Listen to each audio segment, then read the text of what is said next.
Typical matrimonial dispute से start होता है, जहां एक वाइफ ने अपने हस्बैंड के खिलाफ सीरियस एलिगेशन लगाए। डाउरी, हरासमेंट, फिजिकल क्रुएलिटी और सबसे बड़ा एलिगेशन सेकंड मैरिज का। एफआईआर 2016 में फाइल होती है, लेकिन एलिगेशन काफ़ी पुराने इंसिडेंट से रिलेटेड है, जो 2007 से लेकर 2015 तक के हैं।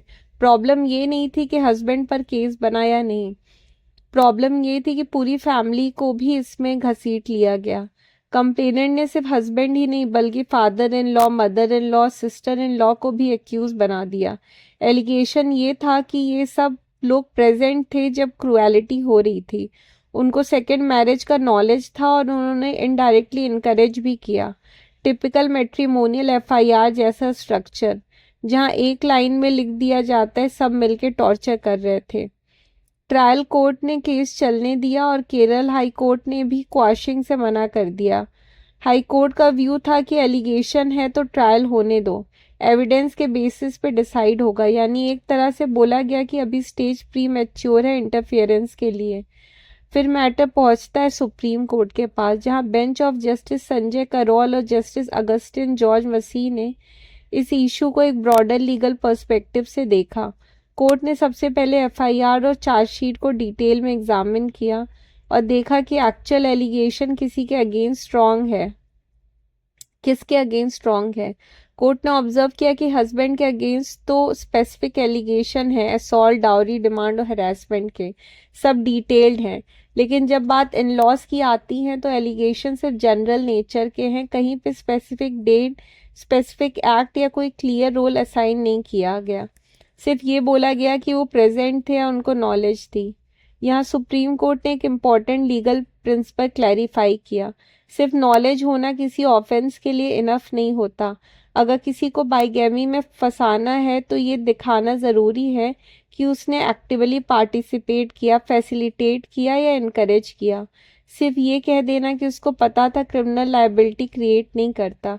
कोर्ट ने सेक्शन 494 आईपीसी बाइगैमी के कॉन्टेक्स्ट में भी क्लियर किया कि लायबिलिटी प्राइमरली उस पर्सन की होती है जो सेकंड मैरिज करता है। दूसरे लोग तभी लायबल होंगे जब उनका कोई ओवर्ट एक्ट हो, जैसे शादी ऑर्गेनाइज करना, एक्टिवली सपोर्ट करना या नोइंगली असिस्ट करना। इस केस में ऐसा कोई मटेरियल नहीं मिला। सेक्शन 498 आईपीसी के कंटेक्स्ट में कोर्ट ने एक और स्ट्रॉन्ग ऑब्जर्वेशन दिया कि मैट्रिमोनियल डिस्प्यूट्स में अक्सर टेंडेंसी होती है कि पूरी फैमिली को अननेसेसरली इम्प्लीकेट कर दिया जाता है। कोर्ट ने क्वेश्चन किया कि जनरल और वेग एलिगेशन के बेसिस पे क्रिमिनल प्रोसिक्यूशन अलाउ करना मिसयूज ऑफ लॉ हो सकता है। सेक्शन 34 आईपीसी कॉमन इंटेंशन पर भी कोर्ट ने क्लैरिफाई किया कि कॉमन इंटेंशन स्टैब्लिश करने के लिए सिर्फ नॉलेज काफ़ी नहीं है, उसके लिए प्री अरेंज प्लान या एक्टिव पार्टिसिपेशन दिखाना पड़ता है। यहाँ पर ऐसा कुछ भी रिकॉर्ड पर नहीं था। इसलिए सुप्रीम कोर्ट ने कंक्लूड किया कि इन लॉज के अगेंस्ट जो एलिगेशन है वो एंड वेग है बाल्ड एंड वेग है, मतलब उनमें सब्सटेंस नहीं है। ऐसे केस को कंटिन्यू करने एक तरह से अब्यूज ऑफ प्रोसेस होगा।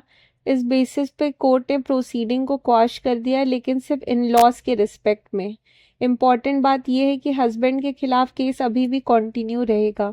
मतलब कोर्ट ने ये नहीं कहा कि कंप्लेंट फॉल्स है, कोर्ट ने बस सिर्फ ये कहा कि जिसने ऑफेंस किया है उसको फेस करना होगा, लेकिन बिना रोल के फैमिली मेंबर्स को ड्रैग नहीं किया जा सकता। फाइनल टेक अवे सिंपल है, इंडियन क्रिमिनल लॉ में लायबिलिटी रिलेशन से नहीं, रोल से आती है। अगर आप सिर्फ किसी के रिलेटिव हो या आपको किसी चीज़ की इंफॉर्मेशन है, नॉलेज है, इसका मतलब ये नहीं कि आप ऑटोमेटिकली एक्यूज बन जाओगे। सुप्रीम कोर्ट ने इस जजमेंट में एक क्लियर लाइन ड्रॉ की है मिसयूज और जेन्युइन प्रोसिक्यूशन के बीच में। For more such legal update please like share subscribe लॉकुम वेयर लॉ मीट्स विजडम।